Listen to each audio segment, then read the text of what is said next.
दोस्तों बात आज कर रहे हैं कि एमएससी जूलॉजी करने के बाद आपके पास कौन से करियर ऑप्शंस ओपन रहते हैं। तो दोस्तों सबसे पहला फील्ड तो आपके लिए एकेडमिक रिसर्चर का ही ओपन रहता है। आप वहाँ पर डिटेल रिसर्च करते हैं। जूलॉजी के अंदर जो है वो आपको डिटेल रिसर्च करने का मौका मिलता है और कई सारी देश के अंदर की गवर्नमेंट एडेड भी ऑर्गेनाइजेशन है या प्राइवेट ऑर्गेनाइजेशन भी है जो कि काफ़ी बड़ी है।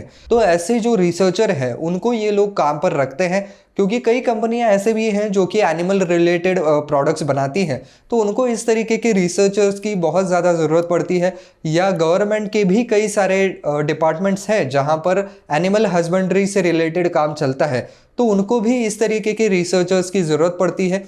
इनमें से अगर टॉप या लीडिंग ऑर्गेनाइजेशन की मैं आपको नाम बताऊं तो BARC भी है, जिसको बार्क भी कहा जाता है, और इसरो भी एक संस्था है जहां पर आपको ये रिसर्चर के तौर पर काम पर रखा जा सकता है। अब खैर इसरो जो है वो आप कहेंगे कि उसका जूलॉजी से कहाँ पर संबंध आता है, लेकिन नहीं दोस्तों, इसरो भी जो है वो कुछ ऐसे उनके पास रोल्स हैं, कुछ ऐसे रिक्वायरमेंट्स हैं जिसके लिए जूलॉजिस्ट को ज़रूर लेते हैं वो लोग।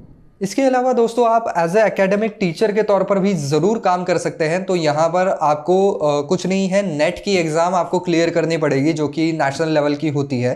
तो वो एग्ज़ाम अगर आप क्लियर कर जाते हैं तो आपको किसी भी कॉलेज में या किसी भी स्कूल में आपने जूलॉजी की पढ़ाई की है तो जूलॉजी के ही प्रोफेसर के तौर पर काम मिल सकता है।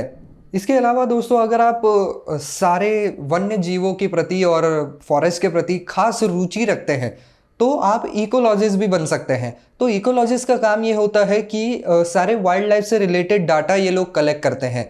यानी कि कोई अगर सेंचुरी है तो उसके अंदर बाघ कितने हैं, इसके अलावा हिरन कितने हैं, तो जो भी कोई एनिमल्स वहाँ पर हैं उनकी गिनती कितनी है, उनके हैबिटेट्स कितने हैं, उनको पानी पीने के लिए कहाँ कहाँ पर सुविधाएं बनाई गई हैं, इसके अलावा यहाँ पर कितने एनिमल्स जीवित हैं, कितने एनिमल्स मर चुके हैं, इसके बारे में सारा डेटा ये लोग कलेक्ट करते हैं।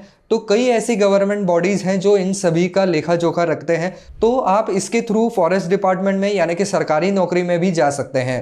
अगर दोस्तों आप मीडिया सेक्टर में करना चाहते हैं अपना करियर जूलॉजी करने के बाद, तो भी आप यहाँ पर जा सकते हैं। तो नेशनल ज्योग्राफिक, डिस्कवरी चैनल या एनिमल प्लैनेट जैसे कुछ चैनल्स हैं जहाँ पर आप जूलॉजी की पढ़ाई करने के बाद ज़रूर जा सकते हैं। हालांकि यहाँ पर स्ट्रगल थोड़ा सा ज़्यादा होता है, लेकिन अगर आपके एक्सपर्टीज़ अच्छे खासे हैं तो आप उनके शोज़ पर एज ए एक्सपर्ट के तौर पर भी जा सकते हैं।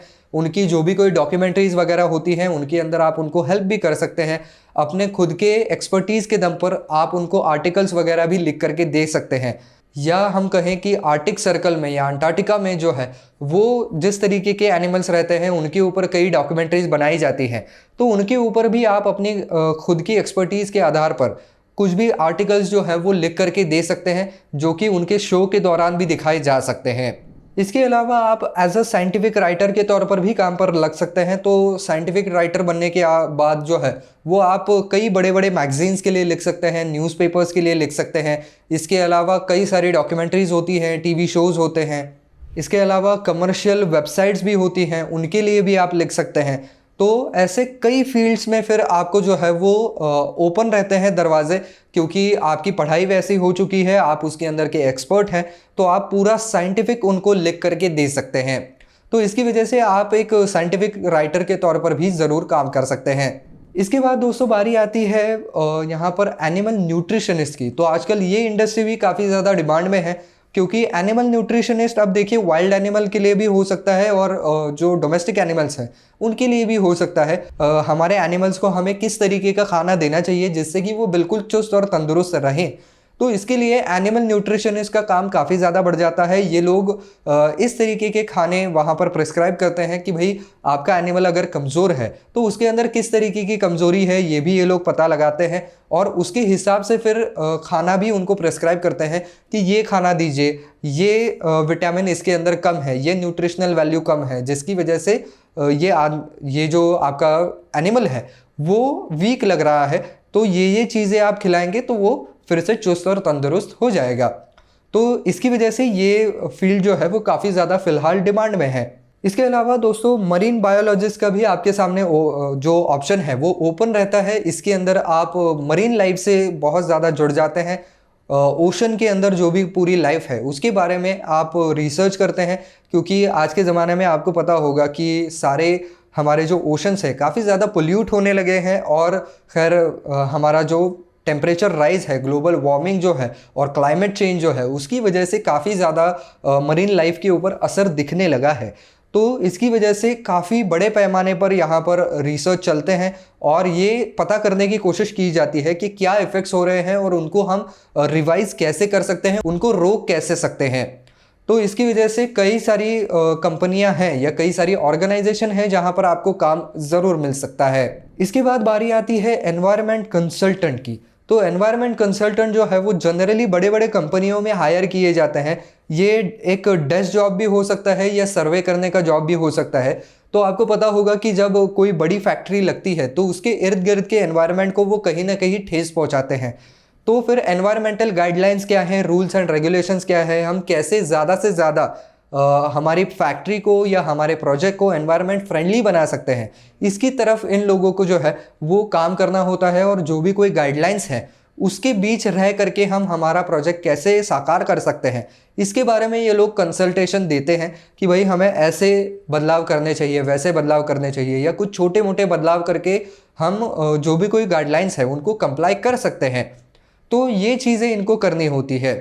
अगला करियर ऑप्शन खैर उन लोगों के लिए है जो आदमी सारे वाइल्ड लाइफ, जो भी कोई एनिमल्स है या कोई भी तरीके के एनिमल्स हैं, उनके साथ खास रुचि रखता है, उनमें काफ़ी उनके प्रति प्रेम भाव है। तो उनके लिए ये ऑप्शन बहुत बढ़िया होता है और वो है कि किसी भी जू में या वाइल्ड लाइफ सेंचुरी में आप काम कर सकते हैं। तो जिन लोगों को जानवरों के प्रति खास लगाव है उनके लिए तो ये बिल्कुल हम कहें कि सोने से सुहागा है, सोने पे सुहागा है ये। तो वहाँ पर आप काम कर सकते हैं, सारे जो भी जानवर हैं उनके साथ करीब से काम कर सकते हैं, उनकी तरफ ध्यान दे सकते हैं। इसके अलावा आपकी पढ़ाई अच्छी खासी उसमें हुई है तो आप उनके न्यूट्रिशन का भी ख्याल रख सकते हैं, मेडिकेशन का ख्याल रख सकते हैं। तो ऑल इन ऑल आपको काफ़ी ज़्यादा इसमें जॉब सेटिस्फैक्शन मिल सकता है। अगर आपको कुछ सोशल सर्विस करनी है, या मैं सोशल सर्विस नहीं कहूँगा, लेकिन अगर किसी एनजीओ में वगैरह काम करना है तो आप वाइल्ड लाइफ कंजर्वेशनिस्ट के तौर पर काम कर सकते हैं। तो आपको पता है कि वाइल्ड लाइफ का बैलेंस बहुत ज़्यादा इंट्रिकेट होता है और ह्यूमन इंटरफेरेंस की वजह से आजकल वो बहुत ज़्यादा प्रॉब्लमैटिक हो गया है। बहुत सारी स्पीशीज़ ऐसी हैं जो कि बहुत ज़्यादा ख़तरे में आ चुकी हैं। तो कुछ एनजीओज़ ऐसे होते हैं जो कि ऐसे विलुप्त होने की कगार पर जो भी कोई प्रजातियां हैं जानवरों की, उनको सेव करने की कोशिश करती हैं, उनको बचाने की कोशिश करती हैं। तो अगर आपको बहुत ज़्यादा इंक्लाइनेशन है जानवरों के प्रति तो आप ऐसे एनजीओज़ के अंदर काम कर सकते हैं as a wildlife conservationist के तौर पर। आप एज अ वेटरनरियन के तौर पर भी काम कर सकते हैं। हालांकि इसके लिए आपको थोड़ी बहुत और पढ़ाई ज़रूर करनी पड़ेगी, लेकिन वेटरनरीज को बहुत ज़्यादा डिमांड है क्योंकि ये वाइल्ड लाइफ सेंचुरीज़ में भी काम में आएंगे और जो डोमेस्टिक एनिमल्स हैं उनके लिए भी ये काम में आएंगे। तो किसान के लिए जो भी कोई एनिमल्स बहुत ज़्यादा ज़रूरी होते हैं, जैसे कि भेड़ बकरियाँ हो गई, गाय बैल भैंसें, तो ऐसे जो भी कोई जानवर हैं उनके लिए भी काफ़ी ज़्यादा डिमांड हाई रहती है। और जो भी कोई पेट एनिमल्स होते हैं, कुत्ता बिल्ली, तो ऐसे एनिमल्स के लिए भी काफ़ी ज़्यादा हाई डिमांड रहती है कि भाई हमें इसको वेटरनरी के पास लेके जाना चाहिए, उनकी बीमारियां ठीक करनी है। तो इसकी वजह से आजकल ये इंडस्ट्री भी काफ़ी ज़्यादा ब्लूम में है, आप वहाँ पर भी जा सकते हैं। अब इसके बाद आता है प्राइवेट सेक्टर। तो प्राइवेट सेक्टर की कंपनीज़ हैं, इंडस्ट्रीज़ हैं, उनके अंदर आप ज़रूर जा सकते हैं। तो कई ऐसी कंपनीज़ हैं जो कि जानवरों के लिए खाने वगैरह बनाती है, उनके लिए दवाइयाँ बनाती है। तो ऐसे कंपनीज़ में आप ज़रूर काम पर लग सकते हैं क्योंकि आपकी एक्सपर्टीज़ जो है वो उस तरीके की है। फिर ऐसे कंपनीज़ में आप सुपरवाइज़र के तौर पर भी लग सकते हैं, रिसर्चर के तौर पर भी लग सकते हैं, या वहाँ पर क्वालिटी एश्योरेंस में भी लग सकते हैं। तो यहाँ पर आपको कई सारे पोस्ट जो है वो ओपन रहते हैं। तो दोस्तों ये सारे ऑप्शंस जो है वो आपको एमएससी जूलॉजी करने के बाद बिल्कुल ओपन रहते हैं। तो बस दोस्तों आज के वीडियो में इतना ही। आई होप ये वीडियो आपको पसंद आया होगा। तो दोस्तों अगर आपको वीडियो पसंद आया है तो वीडियो को लाइक करना बिल्कुल ना भूलें।